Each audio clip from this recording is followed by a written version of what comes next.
Happy Easter. Happy Easter.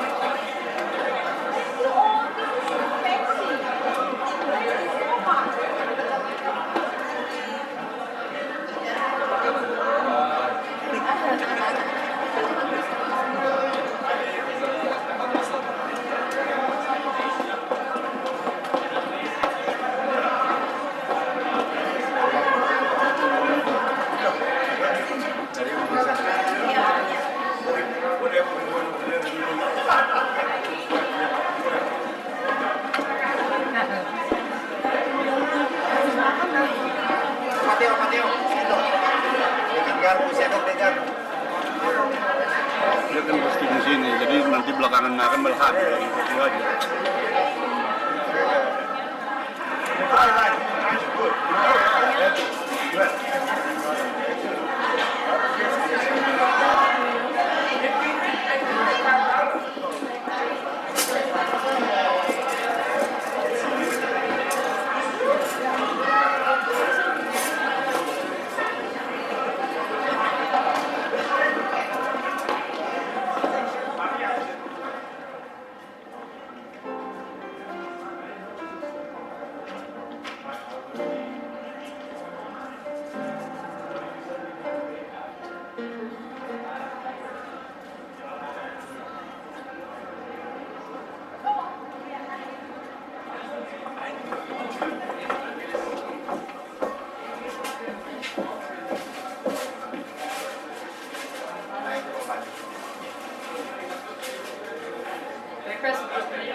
One, test, two, test, three, test.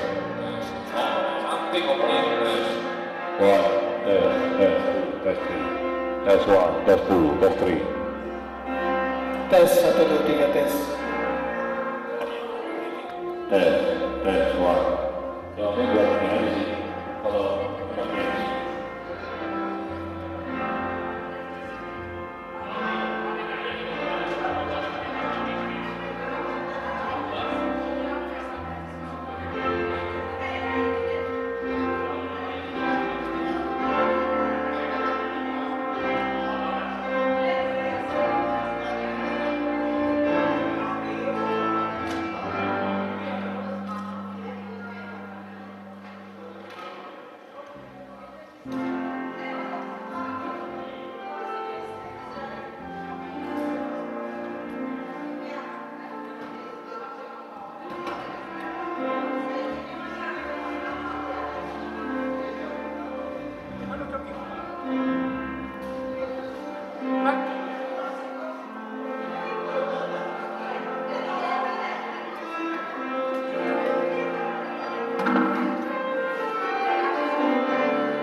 Gaby, Cynthia. Wallace mana Wallace?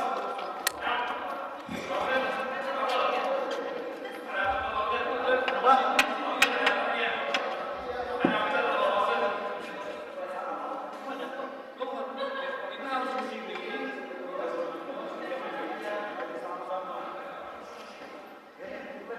Oke. Guys. Sisi kanan aja, grupnya kumpul. Yang gitar. Kartini, grupnya kumpul. Tante Cynthia mana? Tolong dari Kartini, tolong cari Tante Cynthia. Soekarno udah bagus. Boys, you better be his assistant ya. Oke. Gue dari mana? Dari situ ya? Gaby, Cynthia. Boleh.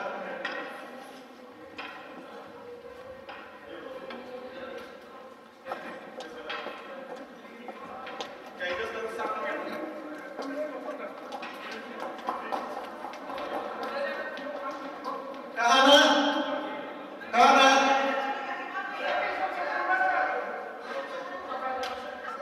Kahana mana? Pertama segalanya. Ayo cepetan cucuku. Mana yang udah panas dingin. Mau cepetan dikit ya, Kak? Skip aja dong, skip. Jalannya cepetan, jalannya cepetan. Let's go cucuku. Kereta.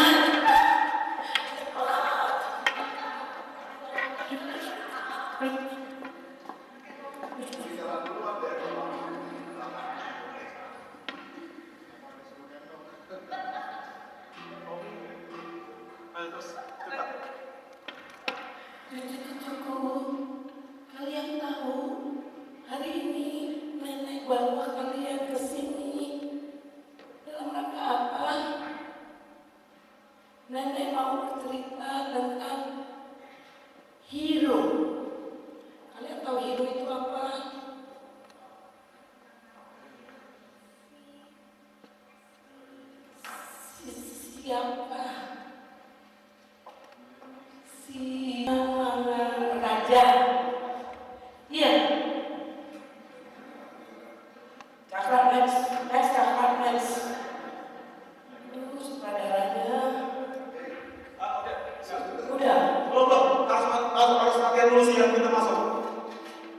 Udah disebutkan? Oke. Habis itu, Kak Hana langsung main ya. Ausiau. Iya. Jadi Kak Alfi sambil cerita tentang Sisingamang aja. Ya. Lagi. Kasih tahu dong namanya di mana terus langsung main, tapi slow down. Baru cerita Sisingamang aja. Yes. Tunggu betul pas ngomongin pas si yang pertama ngomongin ini Sisingamang aja baru dia jalan. Oke? Sip. Tadi tentang siapa? Ya, Cynthia. Kamu sendiri dong, jujur. Masa kita masih muda, udah lupa namanya? Maksudnya apa? Sisingamang adalah seorang raja dari Tapanuli. Pada waktu itu, Sisingamang bisa hilang, punya ilmu gaib. Tapi sekarang, karena kita orang Kristen, orang yang percaya, sudah tidak punya. Tapi Raja Sisingamang ini paling disegani oleh masyarakat Tapanuli Utara, Tanah Batak, karena dia bisa hilang. Smile. Hilang, orang ngomong terus kelihatan smile sama kebutuhan itu kayak seperti itu. Sisingamang aja adalah pahlawan dari Tapanuli melawan penjajah. Waktu itu Indonesia lama itu dijajah oleh Belanda. Jadi untuk melindungi tanah Batak dan masyarakatnya, Sisingamang akhirnya mati. Pas yang kita udah jalan, udah akan sebagai singkatnya bakal masuk. Cepet-cepet aja. Nggak usah diri aja, cepat aja sedikit ya. Different atau tapi lupa. Dia tidak sama dengan Sisingamang Raja, tapi artinya adalah pahlawan terhadap wanita, perempuan. Tadinya perempuan di Indonesia itu dijajah dalam arti jadi perempuan itu harus dibawahnya laki-laki, female and male. Dalam arti kata, jadi kita nggak bisa belajar yang tinggi, nggak bisa punya kedudukan, nggak bisa punya kita punya nyuci baju, urus rumah, urus anak. Dengan adanya Kartini mau belajar, jadi Kartini sebagai perempuan sakit, dia tidak mau selamanya di bawah laki-laki harus sama laki-laki. Maka dengan kiatnya itu Kartini bisa menginginkan keinginannya untuk membuat Kalau dapat jalan maksudnya udah mau selesai. Skip aja ya. Pokoknya kalau mereka sudah mulai jalan, baru sekarang mereka semua ya. Jangan kemana-mana dulu. Oke, kelamaan. Sampai situ udah ganti cerita. Oh, kita nggak bisa enggak? Jangan pertengahan. Begitu kali kali sedikit, baru langsung siapa lagi? Ya, langsung. Oke. Ya. Dan akhirnya ada lagi pahlawan yang membuat negara Indonesia itu menjadi merdeka. Siapa? Ya. Susah ya, susah nyebutnya. Soekarno adalah orang nomor satu pada saat perjuangan yang berani memproklamirkan sejarah Indonesia dalam arti katanya berani memberitahukan kepada dunia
kami, oleh kebangkitan Kristus Yesus saja kami dibebaskan dari cengkraman dosa dan kematian.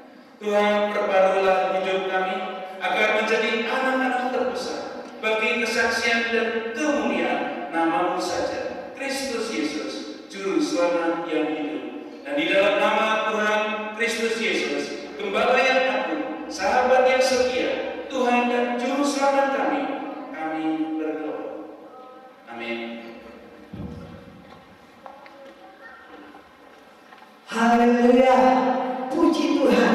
Hari ini kita merayakan kemenangan Paskah, di mana Tuhan sudah mati bagi kita di atas kayu salib, dan kita memperoleh kemenangan, bebas dari segala penyakit, bebas dari segala masalah, dan kita percaya ada satu jalan yang memberikan kemenangan bagi setiap kita, yaitu nama Yesus. Mari kita puji Dia, mari kita agungkan Dia pada sore malam hari ini, karena kita tahu Tuhan kita sudah bangkit dan sudah menang. Puji Tuhan.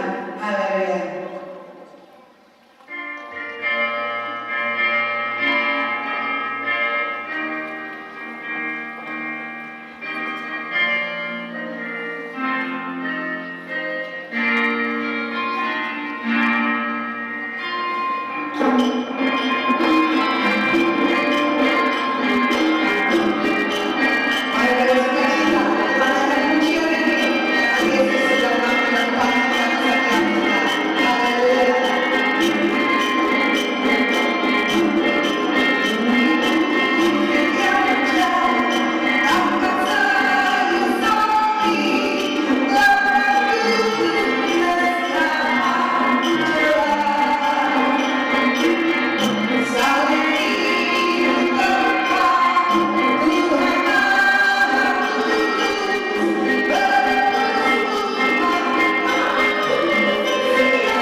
Cucu-cucuku, cepat jalan nak, cepat sedikit.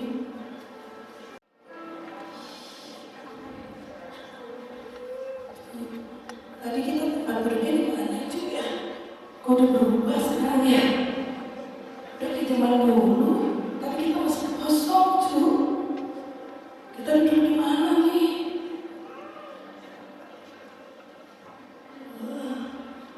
Dan cucu perhatikan nenek di situ aja ya. Di situ cuy. Jangan jauh-jauh juga dong.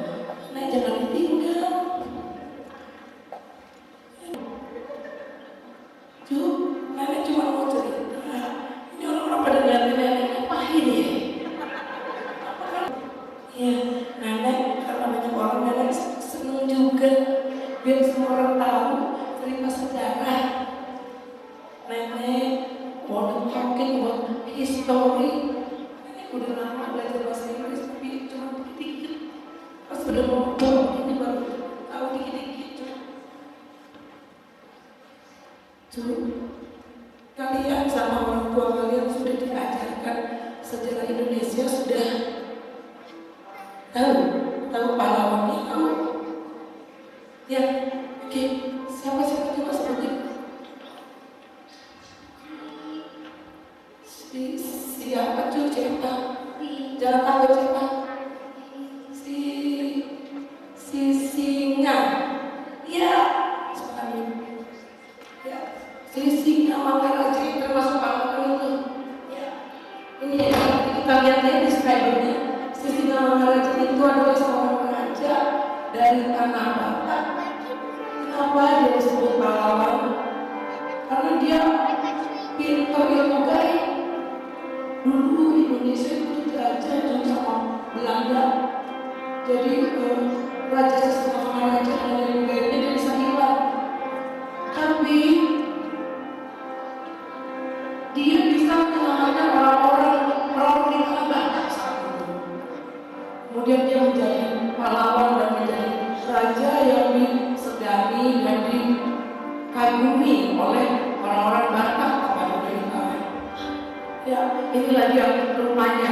Coba lihat ke sini dikit. Kita akan lihat bagaimana si singa Mangaraja ketika sedang memerintah dengan prajurit-prajuritnya di Jepang. Ini adalah salah satu pahlawan dari Tapanuli Utara. Ya, dengan banyak orang ini dan orang-orang pada diam, dia lewat aja begitu ya. Dia juga jadi raja, kayak sendiri. Kemudian ada lagi pahlawan, tapi sekarang dari mau cerita pahlawan perempuan, the woman hero. Coba saya tahu, ya semoga. Ya, Kartini itu disebut pahlawan juga, khususnya untuk kaum wanita. Jadi dia Kartini itu memberantas adanya bertahun di kaum wanita. Jadi wanita dulunya itu disepelekan, ada di bawah naungan para laki-laki. Female under male dikuasai. Wanita itu harus bodoh terus bodoh. Kartini yang sudah berpikiran maju, dia mau membuat wanita-wanita kita sama yang dulu wanita cuma cuci baju, cuci piring, urus anak, jaga rumah, tapi wanita sekarang bisa jadi CEO ya tuh. Kartini pakai baju putih ya tuh, sama dengan Kartini pengikutnya. Ya, Kartininya dengan setia dan memberikan waktunya untuk para wanita. Kemudian dia membuat buku habis gelap terbitlah terang. Jadi from the dark, that means the woman is stupid. And then become bright, become smarter, like us. Ya, itu ya. Akhirnya ini yang membuat the woman of Indonesia smarter, like us. Like us ini orang-orang itu semua kan ada disental, tandanya ya disental ya. Ya, karena ini kalau lebih jadi bisa menari, bisa lucu-lucu.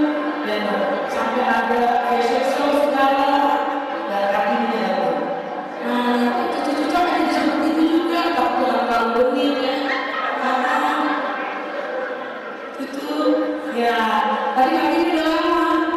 Terus ada lagi ya pahlawan yang masih juga pahlawan Indonesia siapa ya? Iya, Gaby. Susah jawabnya ya? Susah ya? Iya. Susah deh. Susi nggak ada. Susi bukan pahlawan kita. Bukan Susi pahlawan main bola itu.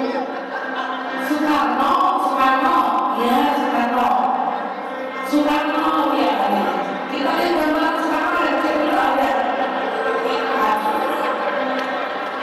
Soekarno,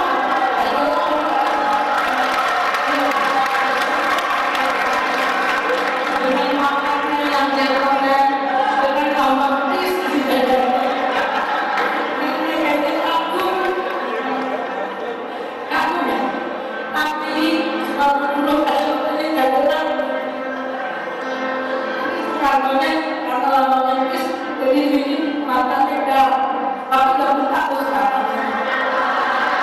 Ya, Soekarno mengatakan proklamasi Indonesia.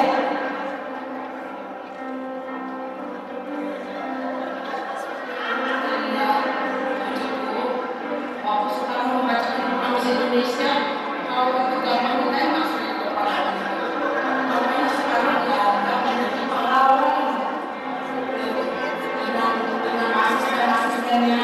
Kalau selama itu Soekarno dijadikan presiden ke-1 Indonesia kenapa? Iya, presiden pertama Indonesia Soekarno. Kemudian tadi kita bicara jadinya, aduh nenek belum capek tapi masih mau lanjutin ya. Kita kesini datangnya orang-orang Kristen nih, mostly ya, mungkin ada yang mau masuk Kristen juga kali cucu ya, kita nggak bisa deteksi satu-satu gitu. Musik juga banyak orang begini. Jadi ini pahlawan yang utama dalam hidup kita sebagai itu orang yang percaya sama Tuhan Yesus. Itu adalah pahlawan yang utama yang pada saat ini cucu nenek cerita karena kita memperingati hari kebangkitan di mana Tuhan Yesus sudah menyelamatkan kita. Tuhan Yesus sudah mati dan sudah bangkit. Sebelum mati Tuhan Yesus dicerca, Tuhan Yesus disiksa. Pada akhirnya untuk menyelamatkan kita dia harus mati. Tetapi akhirnya dia matinya dibangkitkan kembali. Coba kita lihat juga Tuhan Yesusnya seperti apa ya gambarannya, kita lihat sebelum nenek capek gitu. Nah, ini Tuhan Yesus serupa tapi tak sama.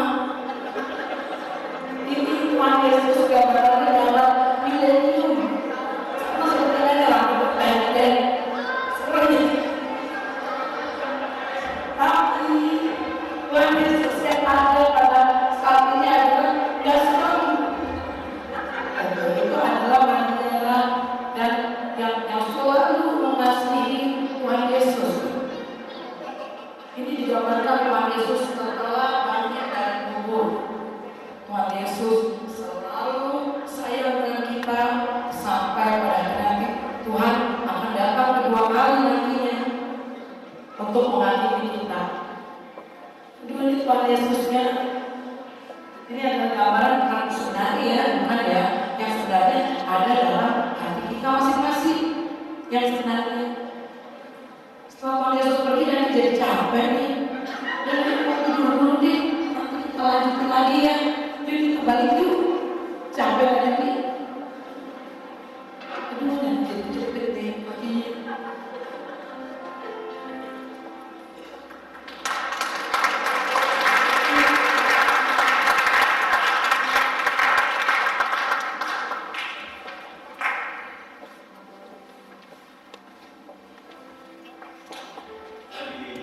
Mengingat apa ini akan diiringi oleh angklung, saya berharap kita bisa bersama-sama mengikuti tempo sesuai dengan apa yang sudah mereka latih bersama-sama.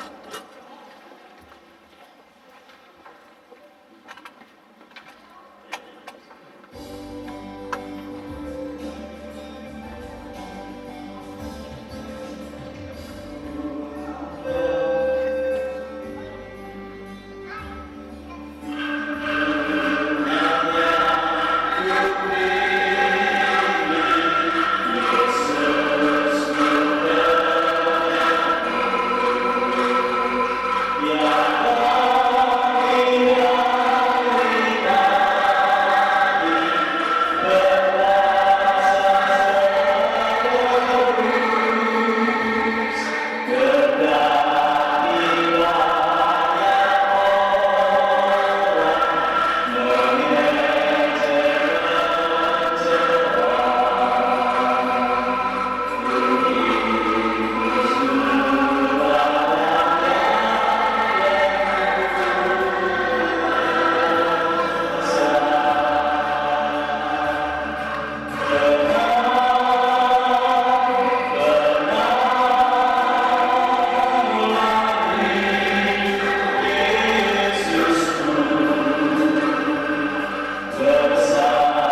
yang di dalam rupa Allah tidak mempertahankan kesetaraan sebagai satu milik yang harus dipertahankan.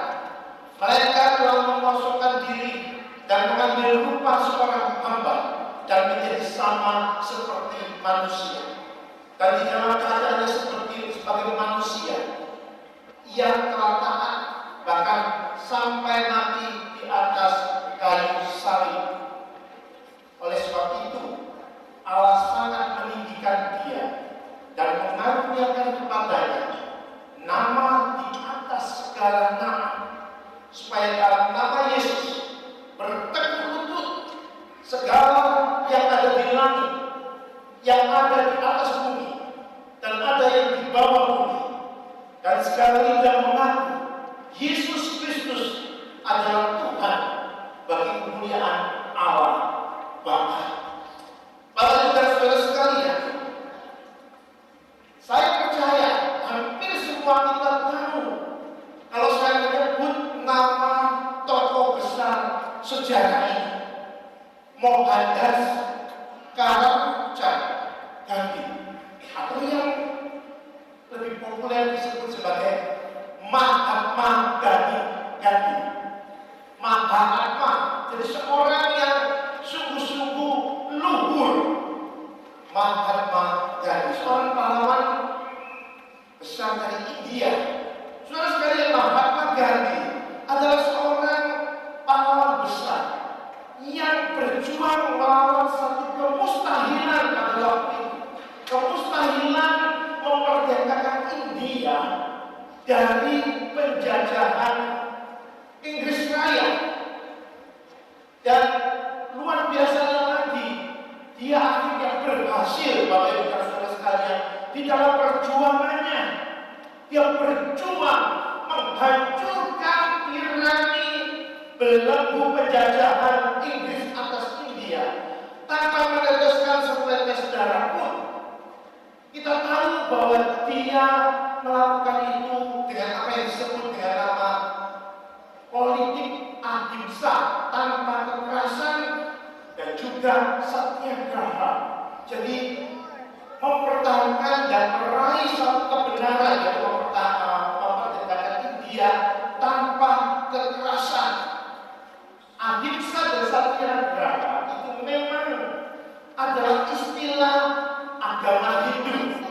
Dan kalau Gandhi mengklaim itu sebagai bagian dari nilai-nilai Hindu yang dianutnya, dia boleh mengatakan demikian. Tapi sebenarnya Bapak Ibu dan saudara sekalian, apa yang Gandhi lakukan tidak original. Dia memakai istilah Hindu, tapi sebenarnya jiwa daripada perjuangannya itu diambil dari kekristenan. Karena Gandhi adalah seorang yang sangat memuja dan sangat menjunjung tinggi ajaran Kristus, dan dari situlah dia kemudian memakainya sebagai alat perjuangan, dan dia berhasil untuk memerdekakan India, suatu hal yang impossible. Nah, dunia kemudian tahu bahwa ada dua orang tokoh terkenal dunia yang mengikuti jejak Gandhi dan berhasil.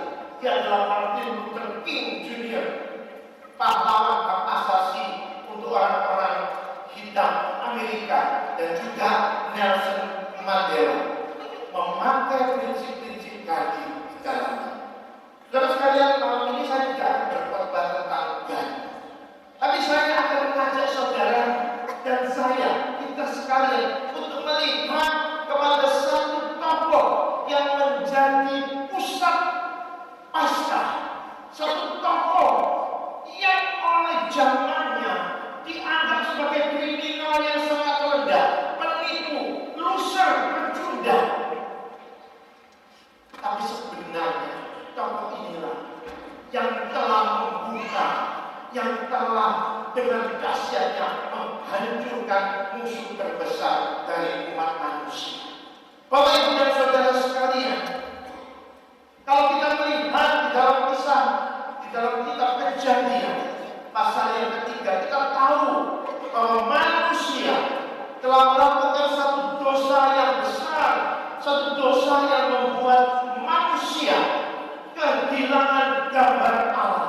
Manusia yang kehilangan gambar Allah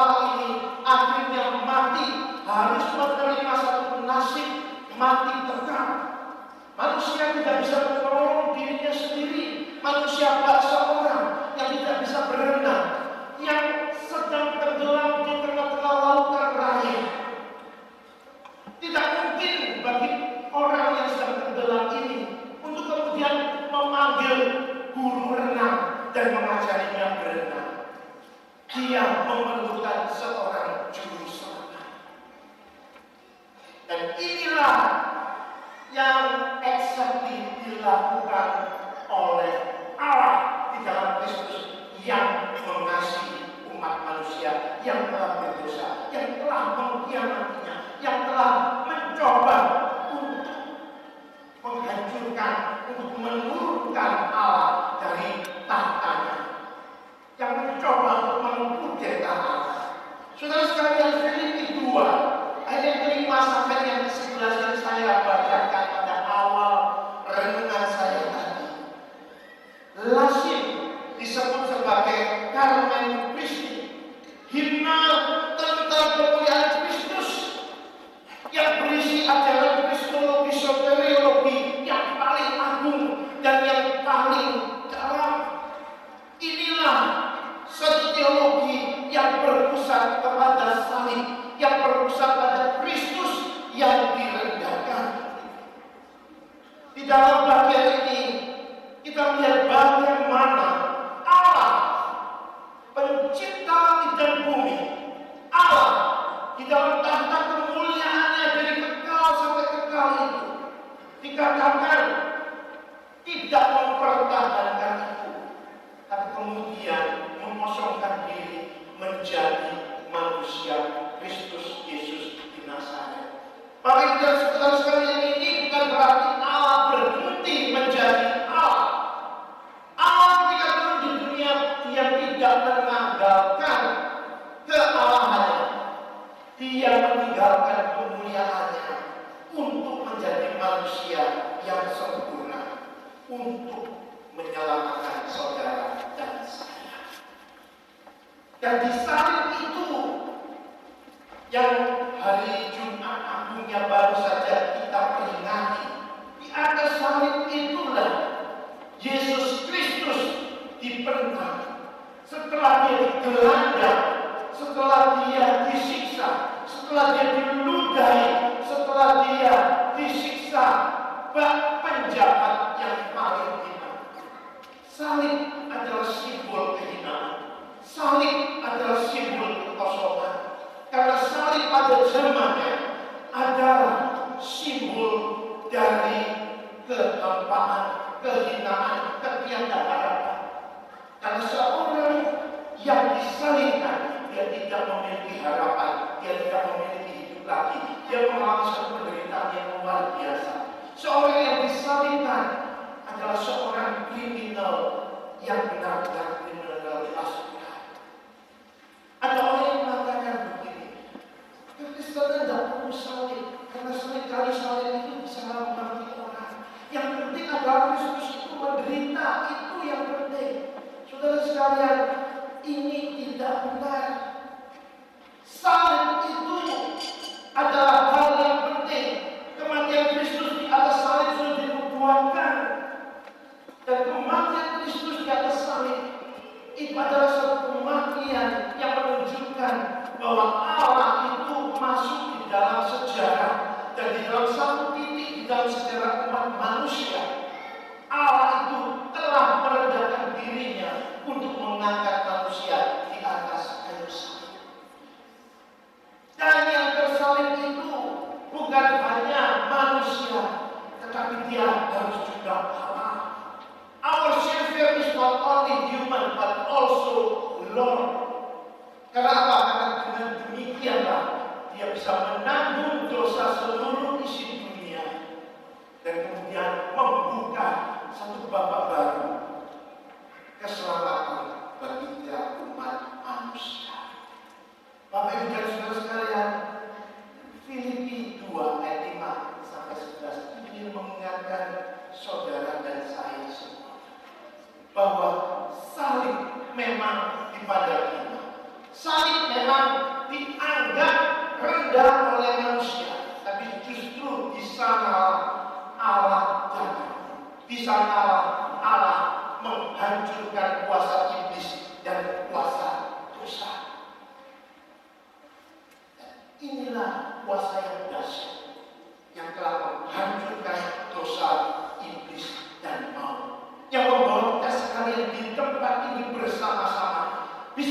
bersorak haleluya, bisa memberikan pujian bagi Tuhan karena salib yang indah ini telah memberikan kepada kita, saudara dan saya, anugerah. Saudara sekalian, oleh sebab itu pada malam hari ini, mari sekali lagi ketika kita merayakan Paskah, kita melihat bahwa Paskah kita akan menjadi Paskah yang sia-sia kalau intinya bukan Kristus yang tersalib. Kalau intinya bukan Kristus yang direndahkan, namun kemudian ditinggikan oleh Allah. Karena apa? Yang dia berkata, tetelestai, sudah selesai. Dosa seluruh umat manusia telah dibereskan di hadapan Allah. Tirai baik Allah terbelah dua. Jalan kepada Allah terbuka lebar bagi setiap orang yang mau percaya kepada Yesus. Saudara sekalian, salib memang lambang kelemahan dan kehinaan. Tapi salib mengandung kuasa yang luar biasa dahsyat. Yesus Allah yang penuh kerendahan hati dan kasih telah datang merendahkan diri untuk mengangkat kita menjadi katakan 2 Korintus 8 ayat 9. Dia yang kaya yang datang sebagai seorang yang rendah dan miskin supaya kita bisa ditinggikan dan menjadi kaya. Saudara sekalian, di dalam peringatan Paskah tahun ini, saya mengajak kita semua melihat kuasa salib Kristus, di mana ketika Tuhan Yesus dengan tabah mau akhirnya disalibkan dan menang. Demikian juga kita. Saya tahu perjalanan hidup kita bekerja, berusaha, studi di Amerika tidak mudah. Ada banyak tantangan, ada banyak halangan, ada banyak jalan yang panjang dan berliku-liku.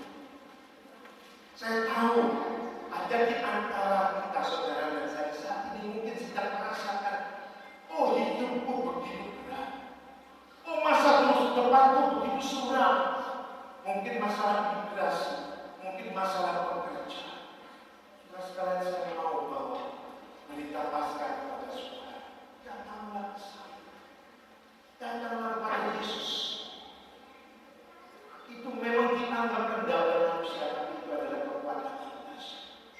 Salib bisa membawa, memberikan kepada saudara kekuatan, daya tahan di dalam menghadapi berbagai macam tantangan kehidupan. Kalau ada di antara saudara yang saat ini masih meragukan siapa Yesus, masa cuma begitu aja dia bisa menyelamatkan umat manusia. Saudara sekalian, kematian yang telah menghancurkan kuasa dosa datang kepada dia.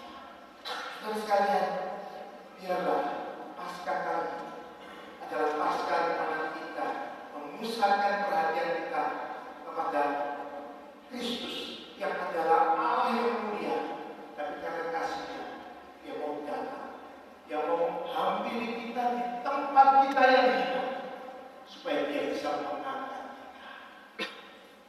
Kiranya Paskah kali ini menjadi berkat bagi saudara dan mempermuliakan Bapa di surga. Bapak yang dikasihi Tuhan Yesus Kristus, di atas kayu salib Yesus berkata, sudah selesai. Masalah saya diselesaikan, masalah Bapak Ibu Saudara diselesaikan. Pada hari yang ketiga, Ia bangkit mengalahkan kuasa dosa dan kuasa maut. Hari ini kita merayakan kemenangannya atas kuasa dosa dan maut. Sama-sama kita mengenang apa yang firman Tuhan katakan, tetapi syukur kepada Allah yang telah memberikan kepada kita kemenangan oleh karena kebangkitan Tuhan Yesus Kristus. Mari kita bangkit berdiri, bersama-sama kita menyanyikan lagu Dikau yang bangkit Maha Mulia, Dikaulah Allah di cahaya dan megah, turun malam surga, putih cemerlang, kubur Ia buka, Anda tahu.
Tuhan kebaik kita, karunia Tuhan kebaik kita. Oleh sebab itu, menyambung di dalam 2 Korintus 8 ayat 9, firman Tuhan berbicara di dalam 2 Korintus pasal yang ke-9 ayat yang ke-6 berkata demikian. Camkanlah ini, orang yang menabur sedikit akan menuai sedikit juga, dan orang yang menabur banyak akan menuai banyak juga. Hendaklah masing-masing memberikan menurut kerelaan hatinya, jangan dengan sedih hati atau karena paksaan, sebab Allah yang mengasihi orang yang memberi dengan sukacita, dan Allah sanggup melimpahkan segala kasih karunia kepada kamu, supaya kamu senantiasa berkecukupan di dalam segala sesuatu, dan malah berkelebihan di dalam berbagai kebajikan. Seperti ada tertulis, Ia membagi-bagikan, Ia memberikan kepada orang miskin kebenarannya tetap untuk selama-lamanya. Ia yang menyediakan benih bagi penabur dan roti untuk dimakan, Ia juga yang akan menyediakan benih bagi kamu dan melipat gandakan dan menumbuhkan buah-buah kebenaranmu, karena akan diperkaya dalam segala macam kemurahan hati dan membangkitkan syukur kepada Allah oleh karena kami.